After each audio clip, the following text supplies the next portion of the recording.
Tignan niyo mga kasabayan ko. Wish. Ay pinag-uusapan nila.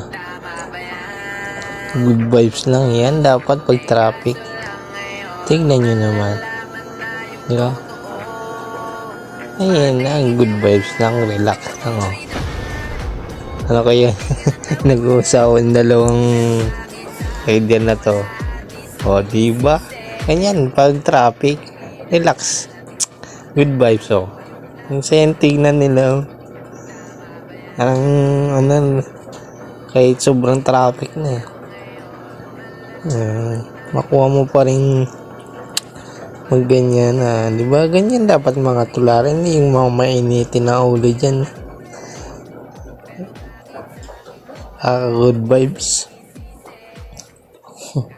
Yung mga tularan. Yada mo. Tuwang-tuwa mga quiz natin.